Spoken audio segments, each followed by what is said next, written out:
Bentornati nella soffitta di Pippo, il nostro rifugio segreto, dove ogni settimana celebriamo le icone femminili che hanno lasciato il segno tra cinema, provocazione e, perché no, anche su carta stampata. E oggi, cari soffittari, apriamo una pagina davvero unica, che profuma di nostalgia, libertà e inchiostro. Quella del fumetto dedicato a Cicciolina, la mitica Ilona Staller, trasformata in un'eroina illustrata, esagerata, scintillante e fuori dagli schemi. Siamo negli anni '80, l'epoca d'oro dei fumetti per adulti, quelli che si leggevano di nascosto e che accendevano la fantasia. E proprio in quel contesto, Cicciolina approda per la prima volta su carta nel 1984 con una storia breve intitolata Cicciolina e i camionisti, pubblicata come allegato speciale alla rivista Le Ore. Un piccolo esperimento che però segna l'inizio di qualcosa di molto più grande.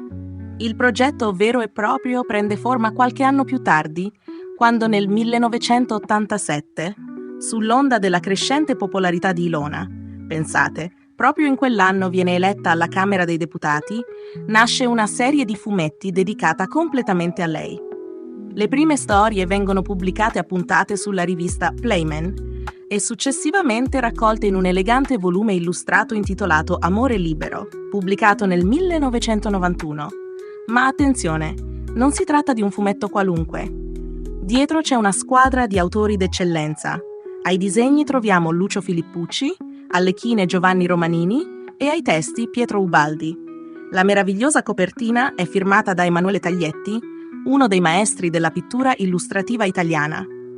Il progetto fu fortemente voluto da Riccardo Schicchi e realizzato sotto la guida di Francesco Coniglio, i Halo, due nomi storici della comunicazione più audace dell'epoca. L'obiettivo? Trasformare Ilona in un personaggio pop, attraverso una narrazione in bilico tra realtà e fantasia.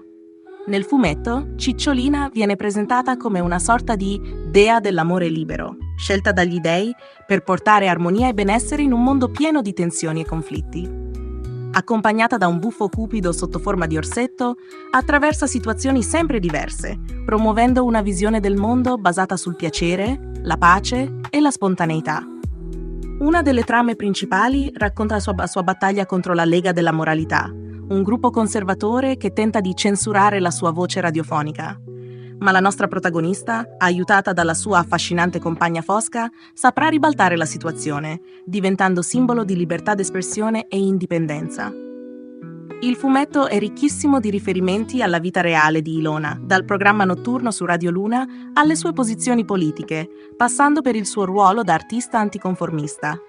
Le scene, sempre dinamiche e colorite, sono raccontate con ironia e un pizzico di malizia, ma mai con volgarità. È un racconto che gioca con la fantasia, mescolando satira, immaginazione e sensualità con uno stile unico. I disegni, rigorosamente in bianco e nero, ritraggono una Cicciolina riconoscibilissima.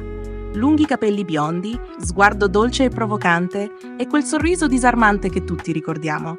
Il tono visivo è leggero, giocoso, quasi fiabesco. L'erotismo è presente, ma sempre filtrato da una lente ironica, quasi teatrale, che fa del fumetto un vero e proprio manufatto culturale, non solo un prodotto per collezionisti. Ma la storia di Amore Libero non finisce in Italia. Il fumetto venne tradotto e distribuito in Francia, Spagna, Germania e persino negli Stati Uniti, diventando un piccolo caso editoriale internazionale. Cicciolina, insomma, arrivava anche là dove il suo corpo non era mai stato, ma dove il suo nome faceva già sognare. Il personaggio apparve anche su altre riviste come Tilt e Blitz, con rubriche illustrate in cui Ilona spiegava, con tono giocoso ed educativo, i segreti del benessere e dell'amore, sempre con quel suo tocco sbarazzino e senza filtri. Ma la cosa più affascinante è che questo fumetto riflette perfettamente l'immagine pubblica e privata di Cicciolina. Una donna che ha sempre unito tenerezza, ironia, libertà e sensualità in una miscela unica.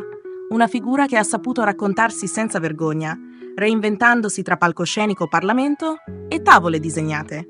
Se oggi quei fumetti sono diventati autentici pezzi da collezione, non è solo per le copertine patinate o le scene più spinte, ma perché rappresentano una vera rivoluzione culturale disegnata.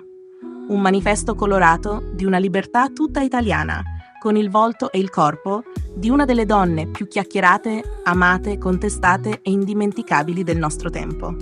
E allora, miei cari soffittari, Se vi è piaciuto questo viaggio tra disegni e desideri, lasciate un like, iscrivetevi alla Soffitta e scriveteci. Quale altra icona dell'immaginario vorreste esplorare nel prossimo episodio? Alla prossima e ricordate, anche tra le nuvolette di un fumetto, certe rivoluzioni possono iniziare con un sorriso.